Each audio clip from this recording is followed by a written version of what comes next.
속으로. 젤렌스키 우크라이나 대통령이 윤석열 대통령과 통화를 갖고 북한군의 우크라이나전 개입에 대해 논의를 했다라고 밝혔습니다. 또 우크라이나의 주권과 영토 보존에 대한 한국의 지속적인 지원에 감사를 드립니다라면서 북한군의 개입으로 이 전쟁은 이제 두 나라를 넘어 국제적으로 확대되고 있다라고 강조했습니다. 또 LA타임스가 대선 지지 후보를 발표하지 않기로 한 결정에 대해서 사주인 패트릭 순시용 박사의 딸인 니카 순시용은 이 같은 결정 배경에는 카멀라 해리스 후보의 집단 학살 연루에 대한 항의의 뜻이 담겨 있다라고 밝혔습니다. 자, 봉화식 기자. 안녕하십니까? 우선 이 블라디미르 젤렌스키 우크라이나 대통령, 오늘 한국 윤석열 대통령 두 분이 이 통화를 가졌다는 소식이 나와 있는데 이 북한군의 우크라이나전 개입에 대해서 논의를 했다라는 소식입니다. 네, 옛 트위터인 X에 이렇게 볼로디미르 젤렌스키 대통령이 적었는데요. 대한민국이 윤석열 대통령과 통화를 했다. 무엇보다 우크라이나의 주권, 영토 보존에 대한 대한민국의 지속적인 지원에 대해서 감사를 표한다. 이렇게 썼고요. 이어서 우리는 러시아 우크라이나 침공의 북한군 개입에 대해서도 얘기를 나누었는데 결론은 분명하다. 이 전쟁이 두 나라를 넘어서서 국제화되고 있고 점점 확대되고 있다는 것이다. 이렇게 강조를 했습니다. 그러면서 젤렌스키 대통령은 또 나는 전투지역 인근 러시아 훈련장에 북한군 3,000명이 배치됐다는 최근 정보를 공유했는데 북한군 주둔 규모가 12,000명까지 늘어날 것으로 예상된다. 이렇게 말했습니다. 전문 지식 교환을 강화하고 최고위층 소통을 강화하고 이러한 긴장 고조에 대처하기 위해서 모든 전략 대책을 개발하고 파트너십을 강화하기로 합의했다. 이렇게까지 얘기했습니다. 그렇기 때문에 곧 우크라이나가 한국과 조치를 조율하기 위해서 대표단을 교환을 한다고 얘기를 했습니다. 우크라이나를 지원하기 위해서 양자 안보 보장에 대한 주요 7개국 G7 선언에 한국도 참여해 줄 것을 요청했다. 이렇게 덧붙였는데요. 앞서서 G7 정상들이 지난해 7월에 북대서양 조약기구 나토 정상회의를 계기로 리투아니아에서 우크라이나에 대해서 장기적으로 앞으로도 계속 끊임없이 군사, 경제 지원을 하도록 그런 공동선언문을 발표한 바 있는데 한국의 참여도 요청한 셈입니다. 네. 자, 지난주에 LA타임스의 편집위원회가 미국 대통령으로 민주당의 해리스 부통령을 지지하기로 했는데 소유주가 이 결정을 거부해서 불발이 됐는데요. 이에 따른 후 폭풍이 점점 거세지고 있습니다. 이번에 LA타임스 결정을 두고 해리스 부통령의 이스라엘 가자지구 집단 학살에 대한 책임에 대한 항의의 뜻이다. 이런 보도도 나오고 있고요. 정작 소유주 대변인은 이를 부인하면서 논란이 계속 이어지고 있는 그런 분위기입니다. 뉴욕타임스 보도에 따르면 LA타임스 소유주인 패트릭 순시용 박사가 최근에 LA타임스의 편집위원회가 해리스 대통령 후보를 지지하기로 한 결정을 거부하고 공식 지지가 그렇기 때문에 이루어지지가 않았습니다. 해리스 후보의 고향이 캘리포니아주인데 이 캘리포니아주에서도 최대 신문이고 미국의 대표적인 신문사인 LA타임스가 예상을 깨고 민주당 후보를 지지하지 않는 그런 상황이 벌어지게 됐습니다. 이어서 네덜란드 출신의 중동 분석가가 이렇게 트위터에서 얘기를 했는데요. 해리스 후보가 LA타임스의 지지도 확보하지 못한 것은 굉장히 그녀에게 큰 타격이다. 이 메이저 신문이 고향인 캘리포니아의 주요 신문인데 여기서도 지지를 받지 못해가지고 직접 간접적인 이미지 실추도 불가피하다. 이렇게 얘기를 했습니다. 그리고 현재까지 LA타임스의 편집위원 가운데 3명이 항의의 뜻으로 사임을 했습니다. LA타임스는 4년 전 그리고 8년 전 대통령 선거에서도 바이든 후보와 클린턴 후보, 민주당 후보들을 지지해가지고 지속적으로 공화당에 이제 날을 세웠는데 이번처럼 공개 지지를 하지 않는 것 굉장히 이례적인 조치였습니다. 이를 두고 신문사 소유주가 편집위원회의 결정을 뒤집는 금권 정치, 플루토크러시다 이런 해석도 나오고 있습니다. 이 LA타임스의 결정을 두고 당사자들의 입장이 좀 엇갈리고 있는 것 같습니다. 그러면서 이 쟁점이 가라앉지 않고 있네요. 이 중에서도 패트릭 순시온 박사의 딸인 니카 순시용이 이같이 지지 후보를 발표하지 않기로 한 배경에 대해서 해리스 후보의 집단 학살 연루에 대한 항의의 뜻이 담겨 있다. 이렇게 언론을 통해서 밝혔는데요. 이것은 도널드 트럼프에 대한 투표가 아니라 어린이를 상대로 하는 전쟁을 관장하는 대선 후보를 지지하지 않겠다는 의미다. 나는 LA 타임스의 결정이 자랑스럽다. 이렇게 소유주의 딸인 니카 순시용이 트위터에서 밝혔습니다. 그리고 뉴욕 타임스에도 입장문을 따로 보냈는데요. 산 사람들을 위해서 그리고 죽은 자의 이름으로 우리 인류 공동을 위해서 도덕성을 끌어올려야 된다 이렇게 밝혔는데, 그러면서 우리 가족이 대선 후보 지지를 하지 않기로 함께 결정한 것이다. 순시용 집안에서 합의를 했는데 처음이자 유일하게 나도 결정 과정에 참여를 한 것이다 이렇게 밝히기도 했습니다. 네, 그런데 정작 패트릭 순시온 박사는 다른 입장을 밝혔잖아요. 딸과 다소 다른 그 태도를 보였죠. 예. 패트릭 순시용 박사가 트위터를 통해서 편집위원회에 후보별 정책 비교 대조표를 작성할 것을 권고를 했는데 편집위원회가 이를 받아들이지 않고서 그렇기 때문에 공개 지지를 하지 않기로 한 것이라고 주장을 하고 있습니다. 그 순시용 박사 측의 대변인은 그 딸인 니카가 LA 타임스의 결정에 어떤 역할도 하지 않았다고 밝히면서 딸의 주장과는 상반되는 그런 성명서를 발표하기도 했습니다. 이에 대해서 사임 의사를 밝힌 마리알 가르사 전직 편집위원회 위원이 이렇게 얘기를 했는데요. 만약 그 가자지구 학살에 대한 항의 순시용 박사가 그것 때문에 카말라 해리스에 대한 지지를 막은 이유였다면 나를 포함한 편집자들에게도 이 같은 메시지가 전혀 전달이 되지 않았다 이렇게 반박을 했습니다. 그런데 LA 타임스 사주가 이스라엘 가자지구 전쟁과 관련해서 직접 움직임에 나선 것은 사실 이번이 처음 있는 일은 아닙니다. 지난 1월 달에도 LA 타임스 에디터가 기자 수십 명이 이스라엘의 가자지구 내에 있는 그 집단 학살을 규탄하는 서명에 참여했다는 이유로 이들을 가자지구 전쟁 취재 일선에서 배제를 했습니다. 그 때문에 논란이 일었는데 그 해당 에디터는 당시에 순시용 박사와 충돌 끝에 그 사임을 하기도 했습니다. 그런데 또 다른 의견이 있는데요. 패트릭 순시용 박사의 출생 배경이 해리스 지지 거부에 영향을 끼쳤다. 그런 말도 나오고 있습니다. 그 순시용 박사가 스스로 인종차별 정책, 아파르트 헤이트를 겪은 피해자라는 점인데요.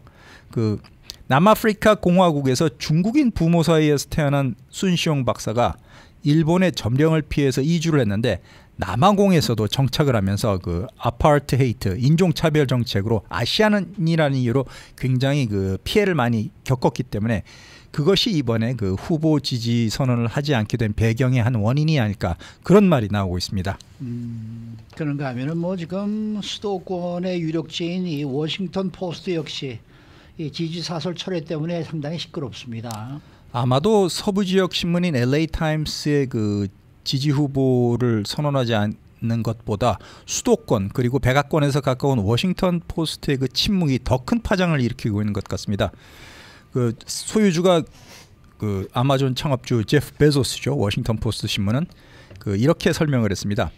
해리스 부통령 지지 사설을 허가하지 않은 이유가 나 개인의 이익을 지키기 위해서가 아니라 우리 매체인 워싱턴 포스트의 신뢰성을 제고하기 위함이다. 언론은 중립적이어야 된다. 이 때문에 이렇게 결정했다는 글을 올렸습니다.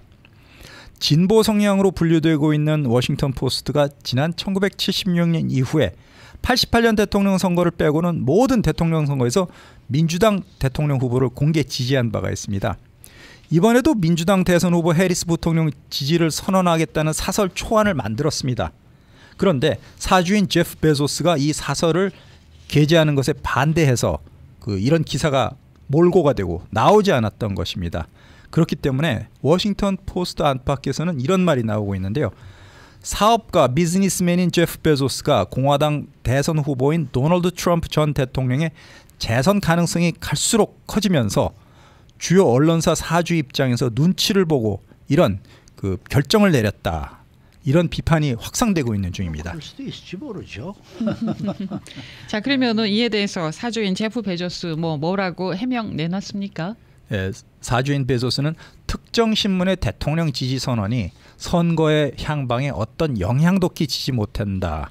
그런 지지 선언은 해당 매체가 편향적이고 독립적이지 못하다는 인상만 독자들에게 줄 뿐이다. 이렇게 항변을 했습니다. 트럼프 전 대통령의 당선 가능성이 높아지기 때문에 해리스 부통령 지지 사설을 거절한 것 아닙니까? 이런 질문에 대해서 베조스는 이렇게 얘기를 했는데요. 나는 향후 대가를 계산하는 그런 행동은 하지 않는다. 이렇게 선을 그었습니다. 그러면서 지난 2013년에 내가 이 워싱턴 포스트를 인수한 이후에 사주로서의 내 중립적인 행적을 보면 여러분들도 이해할 것이다. 이렇게 강조를 했습니다. 그런데 이 같은 사주의 해명에도 불구하고 해리스 지지 사설을 허가하지 않은 후폭풍은 계속되고 있는데요. 공영라디오 NPR 보도에 따르면 20만 명이 넘는 워싱턴 포스트 독자가 화가 나서 디지털 구독 계약을 캔슬했다는 것입니다. 돈을 내고 종이신문이나 디지털 신문을 보는 워싱턴 포스트 독자가 250만 명인데 이 중에 8%가 구독 계약을 해지했다는 것입니다. 2만 명도 아니고 20만 명이요. 그렇습니다. 와, 엄청 많네요. 8%면 굉장히 많은 그러니까요. 수치인데요. 네. 어떤 워싱턴 포스트 기자는 자기 친척들도 구독을 취소했다. 이렇게 상황을 전했는데요. 또한 기자 3명이 논설위원 자리에서 물러나면서 내부 반발도 지금 포스트 안에서 굉장히 커지고 있는 상황입니다. 여기에 대해서 워싱턴 포스트의 전직 편집장은 이렇게 얘기를 했는데요. 이분의 이름은 마틴 베런 씨입니다. 이 결정이 3년 전, 2년 전 또는 하다못해 작년에 했더라면 괜찮았을 텐데 갑자기 선거를 몇 주 앞두고 전격적으로 이루어져 가지고 신문사 편집국과 실질적인 논의가 전혀 없었다. 이 결정이 사주의 말대로 분명히 숭고한 원칙 때문이 아니라 다른 이유 때문에 이루어졌다. 다른 이유로 하면은 사주의 경제적인 이익과 관련된 것이라고 그런 암시였는데 하여튼 워싱턴 포스트도 LA 타임스 모두 주요 신문사마다 이 해리스 후보 지지 선언 여부를 놓고 후폭풍이 계속 이어지고 있는 그런 상황입니다. 뭐 사주로서는 당연히 그럴 수 있는 거 아닙니까? 우리 한번 냉철히 한번 생각해 보십시다. 이게 무슨 저 10,000불, 20,000불짜리 사업체도 아니고 이게 몇억 불짜리 지금 사업체인데 사업주야 당연히 그런 거 생각할 수밖에 저는 없다고 보고. 저는 명분이 중요하다고 생각을 네. 합니다. 그렇게 결정을 했냐 안 했냐가 중요한 게 아니고 네. 편집위원들과 의논을 해서 타당한 명분이 있으면은 선거철 바로 맞닿아서 하지 않고 1년 전 이렇게 제가 또 한마디 할까요? 이렇게 어떠냐는 어떻게 해서 것이죠, 워싱턴 생각하면. 포스트나 LA 타임즈는 계속해서 몇십 년 동안을 민주당만 합니까? 아니 이 대통령 후보들이 나왔을 때는 그 후보들의 정책을 놓고 그 인간을 놓고 뭔가를 이렇게 다 결정을 해가지고 이번에는 이 사람이 낫겠는데 이번에는 공화당 출신이 낫겠는데 아니네 이번에는 민주당이 낫겠는데 이래가지고 지지 선언한다 그러면 저는 이해가 가요. 그렇죠.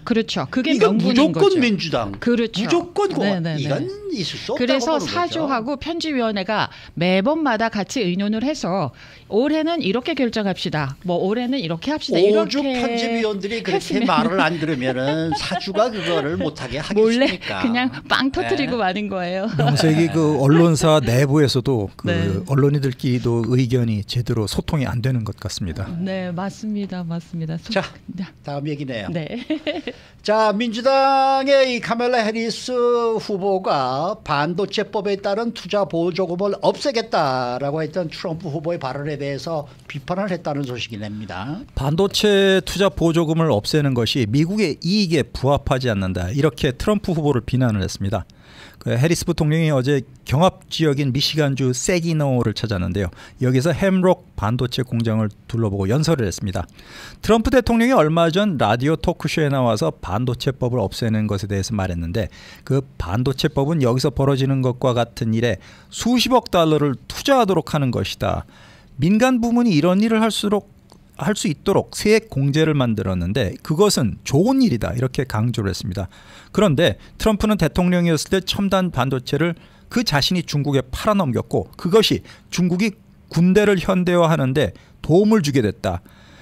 미국 대통령의 두 가지 최우선 순위가 국가 안보 그리고 번영에 대한 최선의 이익이 무엇이었는지 이게 중요한데 트럼프가 그런 생각을 제대로 안 했다고 비판했습니다. 또 내 경쟁자 트럼프 후보가 우리가 누구인지에 대해서 폄하를 하고 우리가 미국이 세계의 쓰레기통이라 이렇게 막말을 하는데 시간을 보내고 있는데 우리는 그렇지가 않다 이렇게 반박을 했습니다. 자, 그럼 반면에 트럼프 전 대통령은 남부 경합 지역인 조지아주를 찾아갔습니다. 네, 미국이 서로 손가락질하고 분노와 분열의 연료에 부채질하는데 일생을 보냈다 이렇게 얘기를 했습니다.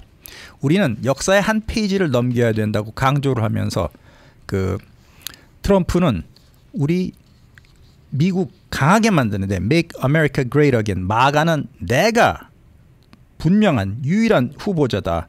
카말라와 그녀의 캠프의 가장 새로운 주장이 그녀에게 투표하지 않는 모든 사람은 나치라고 말하고 있는데 우리가 나치라고 부르고 있다. 이건 말이 안 된다.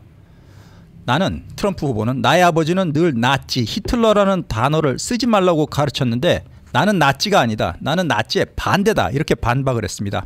해리스 부통령이 트럼프 전 대통령을 파시스트라고 비난하면서 그 나치 정당에 비유한 것에 대한 트럼프 후보의 반박이었는데 이게 과연 유권자 표심에 어떤 영향을 끼칠지 주목되고 있습니다. 네. 네, 수고 많으셨습니다. 고맙습니다. 봉화식 기자였습니다.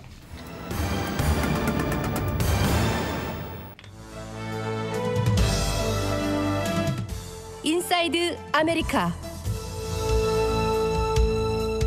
네, 이곳 캘리포니아주에서 간단한 온라인으로 실업수당 신청이 가능해졌습니다. 주 고용개발국은 어제 실업으로 인한 어려움을 겪고 있는 주민들이 쉽고 빠르게 실업수당을 신청할 수 있는 온라인 시스템을 선보였습니다. 또 지난 8월에 전국 주요 도시들의 주택가격이 역대 최고 수준을 경신한 것으로 나타나고 있습니다. 하지만은 상승세는 다소 꺾였다는 소식입니다. 박현경 기자. 네, 안녕하십니까. 이 실업으로 인한 어려움에 이미 시달리고 있던 캘리포니아 주민들은 앞으로 실업수당 신청할 때 더 많은 전문 용어를 이해할 필요가 없게 됐다라는 소식입니다. 네, 그건 캘리포니아주에서 어제 보다 단순해진 온라인 신청서를 선보인 데 따른 겁니다. 실업수당 신청해 보신 사람들 신청이 꽤 복잡하고 어렵다고 말하는 편인데요. 이 캘리포니아주 고용개발국은 실업보험이 상세한 주와 연방 규정이 있는 꽤나 복잡하고 그런 공공 베네핏 프로그램 중 하나라고 하면서 신청서 상당히 복잡하고 혼란스럽다 이렇게 인정했습니다. 그러면서 소비자와 근로자들의 피드백을 반영해서 소비자들이 이제 실업수당을 신청하는 데 필요한 질문, 지원 정보를 잘 이해할 수 있도록 온라인 신청서를 보다 단순화시켰다고 어제 발표했습니다. 네. 그러면 실업수당 신청에는 어떤 변화가 있는지 좀 구체적으로 짚어주시면 좋겠습니다. 네, 실업수당 신청 지원자들이요 한층 쉽게 신청할 수 있도록 주 당국은 그 온라인 신청서를 개정했는데 일단 약관과 지침을 명확하게 했다고요. 질문도 재구성시켰다 합니다. 예를 들면 이전 신청서 양식에는 이런 질문이 있었습니다. 번역을 해보면 당신의 업무 기술과 교육적 배경에 맞는 일을 받아들일 준비가 되어 있습니까? 라는 질문입니다. 네. 당신의 업무 기술과 교육적 배경에 맞는 일을 받아들일 준비가 돼 있느냐? 이 질문은 지원자를 종종 혼란스럽게 맞아요. 만들었습니다. 네. 그래서 이 질문을 이렇게 이번에 바꿨습니다.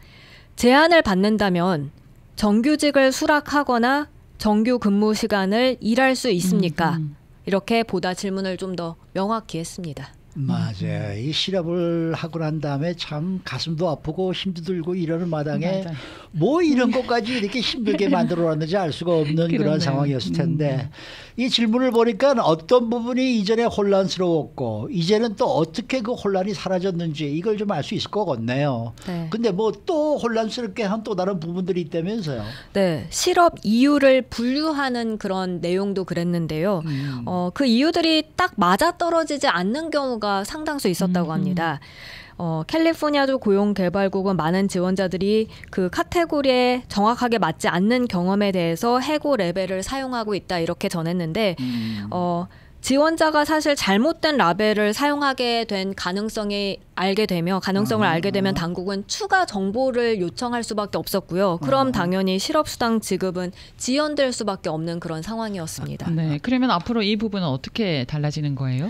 우선 앞으로 이러한 카테고리에는 설명이 포함됩니다. 예. 그리고 해고에 대한 카테고리도 좀 더 확장됐습니다.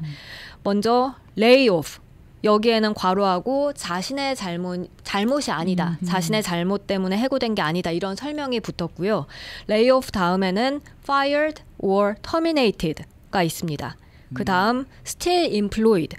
여전히 고용된 상태이긴 한데 그러고서 괄호하고 근무 시간이 감소했다. 이런 설명이 있는 카테고리가 또 하나 있고요. 네.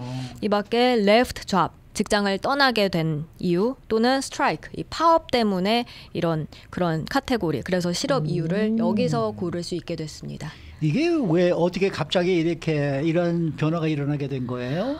뉴섬 주지사의 형평성과 차별에 대한 행정 명령에 따라 그렇다고 하는데요. 그 행정 명령에 따라서 캘리포니아주에서 쓰는 언어 형평성 기준에 부합하게끔 실업수당 신청서가 이번에 업데이트됐다는 설명입니다. 다시 말해 지침을 보다 이해하기 쉽게 만들어야 했고요. 뿐만 아니라 영어가 아닌 다른 언어로도 번역하기 쉽게 만든다는 평가였습니다. 그럼 지원자들이 이제 양식을 작성하고 신청하는 것도 한층 수월해지고요. 네, 그러면요 이 실업수당 신청서가요 한국어로도 사용할 수 있습니까? 네, 한국어로 번역된 양식도 물론 제공됩니다. 네. 현재 캘리포니아주에서 가장 많이 사용되는 언어, 스페니쉬 비롯해서 한국어, 아르메니안, 중국어, 베트남어 이런 식으로 번역되고요. 그리고 캘리포니아주 고용국에는 콜센터도 있는데요. 이 콜센터 직원도 전화를 건 주민이 선호하는 언어로 대화를 하거나 아니면 통역 자체를 도와주고 있습니다. 네. 자, 지난 8월에 전국 주요 도시들의 주택 가격이 오늘 아침 또 발표가 됐는데 어떻게 나왔습니까? 역대 최고 수준을 경신했습니다. 이 S&P 다우존스 인덱스 지난 8월 전국 코올러지 케이스 실러 주택 가격 지수 그러니까 20개 대도시들을 기준으로 해서 알아본 주택 가격 변동을 발표했는데요. 1년 전이었던 작년 8월에 비해서 이 전국 20개 대도시 주택 가격은 5.2%가 상승한 걸로 나타났습니다. 이로써 사상 최고 수준을 나타냈다고 밝혔습니다. 그런 거면 다우존스가 집계한 전문가 전망치가 5.1%였는데요. 5.2%로 오늘 아침 나왔으니까 전망치도 다소 웃돈 겁니다. 네, 그런데 상승세는 다소 꺾인 모습입니다. 네. 지난 7월엔 전년 동기 대비 상승률이 5.9%였습니다. 네. 그러니까 이에 비하면 전년 동기 상승률은 좀 낮아진 거죠. 다시 말해 한 달 만에 상승세가 둔화됐다 이렇게 말씀드릴 수 있겠는데요. 그래도 전월 대비로 보면 8월엔 그 한 달 전인 7월과 비교해 봤을 때 0.4% 여전히 주택 가격이 상승한 것으로 나타났습니다.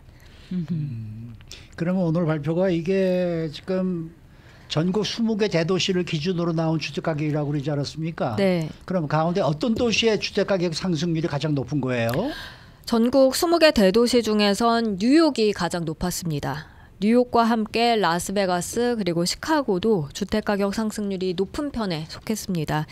뉴욕의 주택가격은 지난 8월 1년 전보다 8.1%가 올라가서 전국 20개 대도시 중에 가장 높은 상승률 기록했고요. 이어서는 라스베가스였는데 7.3% 집값이 올랐습니다.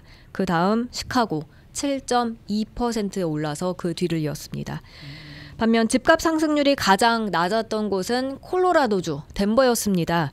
덴버는 집값 상승률이 전년 대비 0.7%에 그치면서 주요 20개 도시 중에 가장 낮게 나타났습니다. 네, 그러면은 캘리포니아주는 어떻습니까? 캘리포니아주 대도시들의 집값 상승률은 어떻게 나타났나요? 캘리포니아주에선 대도시 네. 세 곳의 집값 상승률이 오늘 아침 발표됐는데요. 네. LA, 샌프란시스코 그리고 샌디에고입니다.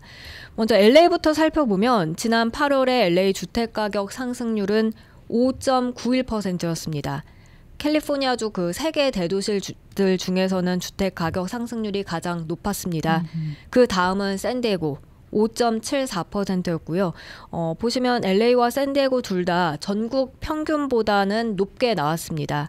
반면에 샌프란시스코 같은 경우는 2.78%로 꽤 낮은 편에 그쳤습니다. 네.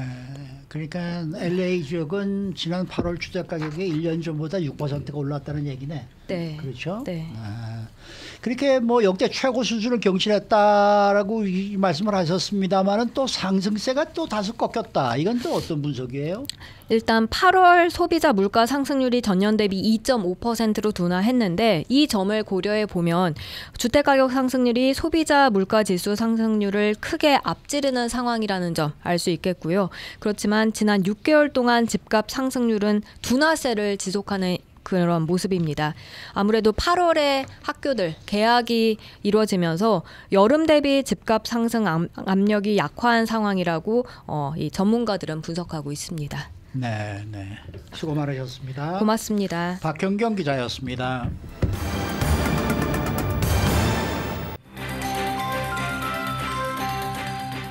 데일리 브리핑. 네, 오늘은 노동법 전문 주찬호 변호사와 함께하는 날입니다. 주 변호사님 안녕하십니까? 네, 안녕하십니까? 네.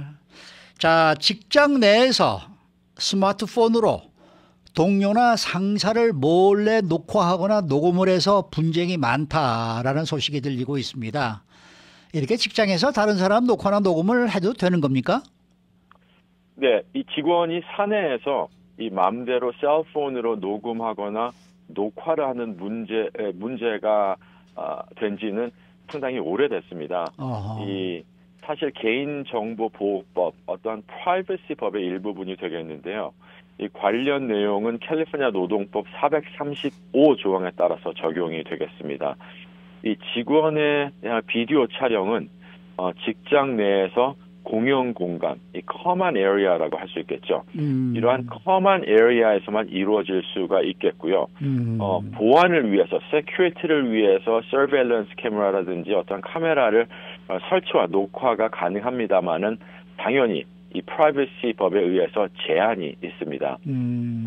기본적으로 이 법은 직장에서 개인 프라이버시에 대한 어떠한 합리적인 기대를 직원이 가지고 있다면 그러한 영역에서는 비디오로 녹화되는 것을 금지하고 있습니다. 다시 말해서 내가 보통 프라이버시가 있을 거라고 기대하는 장소에서는 녹화가 불가능하다는 것이 되겠습니다. 제일 좋은 예를 들자면 화장실이 되겠고요. 그다음에 라커룸, 휴게실 같은 데는 직원이 그 영역을 사용을 할 때 프라이버시가 있을 거라고 기대를 하고 그다음에 예상을 하고 있기 때문에 그러한 장소에서는 녹화나 녹음이 불가능하다는 뜻이 되겠습니다. 또 한 가지는 이제 캘리포니아 법원은 작업장에서 직원이 열쇠나 카드로 열고 잠글 수 있는 경우에는 이 프라이버시 보호에 대한 합리적인 기대가 있다라고 판결을 해왔습니다. 오디오 녹음은 조금 다릅니다. 이 캘리포니아는 양 당사자 동의의 주가 되겠습니다.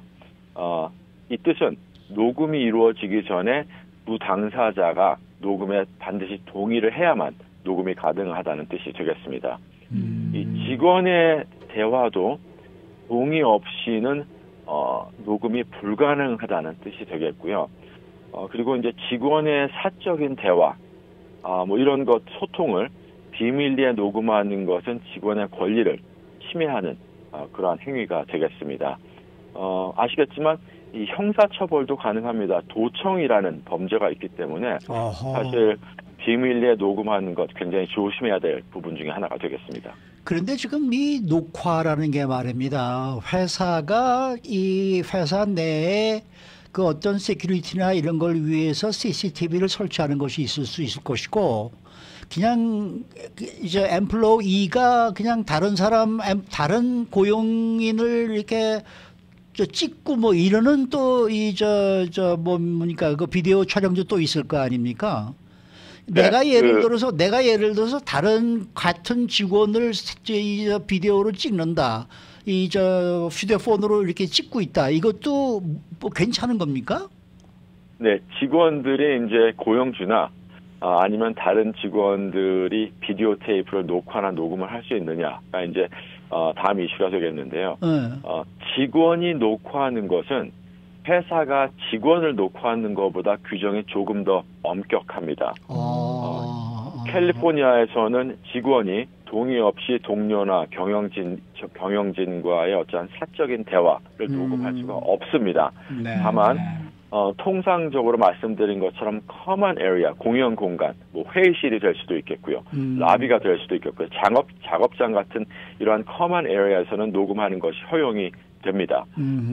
또 한 가지 허용되는 예외가 있다면 직장 내에서 괴롭힘을 당하고 있을 때 아니면 차별을 당하고 있다고 생각하는 경우에는 사적인 대화만 아니라면 대화를 녹음해서 문서화할 법적 권리가 직원에게 있습니다.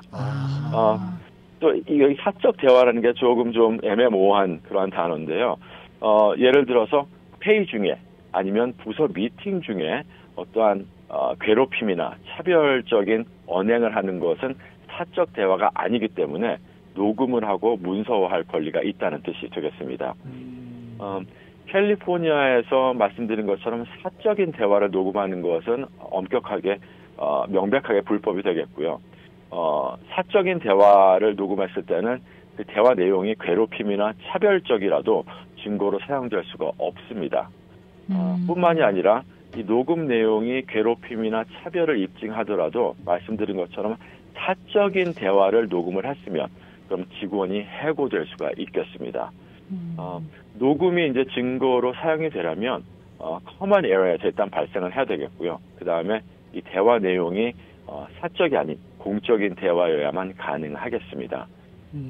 캘리포니아 고용주가 명심해야 될 한 사항이 한 3가지가 있겠는데요. 첫 번째는 캘리포니아는 양 당사자가 다 동의를 해야만 녹음이 가능하다. 두 번째는 이 reasonable expectation of privacy, 이 개인 프라이버시에 대한 합리적인 기대가 있으면 녹화나 녹음이 불가능하다라는 뜻이 되겠고요. 명확한 정책, policy가 있어야 되겠습니다. 그래서 이러한 불법적인 녹음이나 녹화가 됐을 때는 policy를 근거로 해서 해고를 시키거나 징계를 할 수 있다는 그러한 정보와 policy를 직원들에게 반드시 전달을 해야 되겠습니다. 네. 앞서 얘기하신 내용 가운데 뭐 회의를 하고 있거나 이럴 때 뭐 괴롭힘과 관련한 내용이 나온다고 할 때는 녹음이 가능하다고 하셨습니다. 네. 네. 그럴 때는 공개적으로 나 녹음하겠습니다라고 하는 건가요? 아니면은 늘 지속적인 그런 일이 이어져 오고 있다면 몰래 뭐 녹음을 해도 되는 건가요? 네. 제가 이 핸들한 케이스를 보게 되면 예. 사실 퍼블리클리 공적으로 어나운스를 하고 녹음을 합니다라고 녹음하는 직원들은 많지는 않습니다. 네. 다만 자기가 녹음을 하고 그 다음에 녹음한 그 환경이 사적인 대화가 아니었기 때문에 미팅이나 부서의 어떠한 회의였기 때문에 증거 채택이나 아니면은 어떠한 괴롭힘이나 이 차별의 행위의 증거 자료로 사용될 수 있다는 뜻이 되겠습니다. 네. 그러면 회사에서 예를 들어서 세큐리티를 위해 이 CCTV를 설치를 했는데 그 CCTV를 보면서 고용주가 이 고용인들, 이 일하는 사람들을 감시할 수가 있습니까? 물론입니다. 네. 그거는 불법이 아닙니까? 네, 여러 측면에서 감시가 가능하고요. 이제 그 녹화나 녹음이 이 커먼 에리아에서 이루어졌다면 그러면 어떠한 이 직원의 안전 아니면 세큐리티 이런 차원에서 가능하기 때문에 사실 은행 아니면 식당 같은 데서는 법이 그런 카메라를 설치를 하라고 요구를 하고 있는 그런 상황입니다. 그 직원이 회사에서 녹음을 해서 해고당하는 사례 많은 걸로 전해지고 있는데 최근에요. 항소법원이 이에 대해서 판결을 내렸다고 하는데 어떤 판결이 나왔습니까? 네, 부당해고 분쟁으로 항소법원까지 가서 판결이 난 케이스가 되겠습니다. 예. 직원이 이 자녀 출산으로 인해서 출산 휴가를 받게 됩니다. 그리고 출산을 한 이후에 직장으로 복귀한 직원이 직장에서 모유를 수유할 수 있도록 편의를 요청을 하게 됩니다. 회사에서는 당연히 캘리포니아에서는 이 50명 이상 되는 회사는 수유를 할 수 있는 공간을 깨끗하고 편리한 공간을 제공을 해야 되고요. 이 회사에서는 수유 휴식과 공간을 제공을 했습니다마는 이 공간이 그렇게 만족스럽지 않았습니다. 예를 들어서 화장실을 사용을 하게도 했고요. 라커룸이나 아니면은 휴게실을 사용을 해라. 사실 휴게실 같은 경우에는 다른 사람들도 있기 때문에 굉장히 불편한 그런 공간이 되겠습니다. 그래서 직원은 만족을 하지 못했고요. 컴플레인을 하게 됩니다. 그랬더니 3달 후에 회사는 이 수유 휴식 시간에 대해서 정책을 아예 변경을 해버립니다. 이 모유 수유를 하기 전에 퇴근을 해라. 그 이유는 이 수유 휴식 시간, 이 모유를 수유하는데 시간이 보통 2시간 이상이 걸렸고 점심 시간과 휴식 시간까지 더하면 하루 8시간에서 4시간 이상을 사실 휴식을 취하는 사례가 됐기 때문에 정책을 아예 바꿔버렸습니다. 이 정책을 바꾼 거에 대해서 직원은 컴플레인을 했고요. 논의하기 위해서 자기 매니저와 만나서 대화를 하게 됩니다. 여기서 직원은 이 대화를 비밀리에 녹음을 하게 됩니다. 그녀의 직원의 고용주는 직원이 몰래 녹음한 것을 발견을 하고 이러한 녹음은 회사 정책을 위반하는 사항이다라고 하면서 그녀를 해고를 하게 됩니다. 당연히 직원은 뭐 임신, 성차별, 수유, 휴식 시간 실패 등등으로 소송을 하게 되고요. 소송을 했지만 지방법원은 고용주에게 유리한 약식 판결을 내렸습니다. 직원이 다시 한번 항소를 했지만 항소법원 역시 이 원고가 매니저와 이 회의 내용을 은밀하게 비밀리에 녹음한 것은 해고에 타당한 이 비차별적인 근거다라는 판결을 내렸고요. 사실 어떠한 차별적인 행위가 있었더라도 회사의 팔러시를 어기는 것은 아주 정당한 경영적인 사유 그리고 해고 사유가 된다는 그러한 판례가 되겠습니다. 네. 혹시 그 법적인 모유 수유 시간은 어떻게 됩니까? 법적인 모유 수유 시간이 정해진 것은 없습니다. 네. 그렇기 때문에 뭐 반드시 몇 시간 내에 몇 분 내에 하라는 것이 없기 때문에 네. 사실 좀 애매모호한 부분인데요. 제 생각에는 2시간 이상씩 모유 수유를 8시간에 하는 것은 좀 긴 시간이 아니었나 하는 생각이 들고요. 네. 예, 그리고 이제 회사에서 그러한 근거로서 정책을 바꾸지 않았나 하는 생각이 듭니다. 네. 그 회사가 직원의 이메일이나 소셜 미디어를 모니터링할 수가 있습니까? 네, 할 수가 있습니다. 이것도 이제 당연히 이 어떠한 프라이버시 침해를 받는 아주 큰 부분 중에 하나가 되겠는데요. 그렇죠. 네. 예, 예를 들자면 업무상에 하는 전화 통화, 컴퓨터 사용, 이메일, 보이스메일 같은 거 당연히 고용주가 액세스를 할 수가 있겠습니다. 특히 회사에서 제공하는 회사 소유의 셀폰을 쓴다면 셀폰 안에 있는 모든 문자 메시지와 전화 내용을 당연히 모니터링 할 수가 있겠고요. 그리고 이제 캘리포니아 기업에서는 신규 직원들에게 회사의 이퀴먼트, 회사의 컴퓨터나 셀폰이나 회사 소유 장비를 통해서 소통하는 것은 회사가 모니터링 한다는 것을 반드시 통보하고 알려주는 게 중요합니다. 네. 그리고 직원의 입장에서는 회사의 이 셀폰이나 장비를 통해서 개인 소통을 하는 것은 스탑하는 것이 가장 좋은 그런 방법이 되겠고요. 캘리포니아는 또 소셜 미디어와 관련을 해서 법이 소셜 미디어 계정을 모니터링할 수 있는 것을 허용을 하고 있습니다. 여기서는 이제 뭐 페이스북, 인스타그램 이런 모든 매체가 포함이 되겠고요. 현재는 사실 이러한 이 페이스북이나 인스타그램 같은 소셜 미디어를 모니터링을 하면서 채용 결정을 내리기도 합니다. 그래요.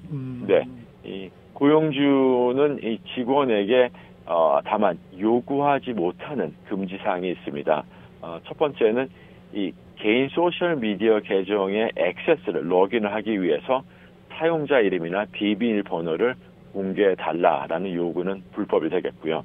그리고 고용주 앞에서 소셜 미디어나 어떠한 이 소셜 미디어 계정에 로그인을 하고 액세스를 해서 보여달라라는 요구도 불법이 되겠습니다. 이 스마트폰과 기술이 널리 보급이 되면서 굉장히 이 개인정보와 프라이버시가 점점 우려되고 있는 상황이고요. 그리고 정책을 통해서 그리고 이 소통을 통해서 직원과의 이 금지 사항과 그다음에 허용되는 사항이 이 전달이 되는 게 아주 중요한 부분 중에 하나가 되겠습니다. 네. 그러면은 사주 입장에서는 이런 부분을 이제 폴리시를 만들어야 되는데 주의해야 할 부분 또는 이렇게 하면 좋겠습니다라는 조언을 해주시면 어떨까요? 네, 일단 말씀드린 것처럼 커먼 에리아 그리고 어떤 사적인 대화 그리고 공적인 대화 이런 차이를 분명히 둬서 직원들에게 이러한 폴리시가 바이올레이션이 됐을 때 징계 조치나 해고가 가능하다는 것을 알려주셔야 되겠고요. 그리고 매니저나 아니면 관리직들이 이런 것을 계속 모니터링을 하면서 직장 내에서 이런 사건들이 발생하지 않도록 미리 예방하는 게 또한 중요한 사항 중에 하나가 되겠습니다. 네. 네. 오늘 말씀 잘 들었습니다. 네, 감사합니다. 네, 감사합니다. 노동법 전문 주찬호 변호사 함께했습니다.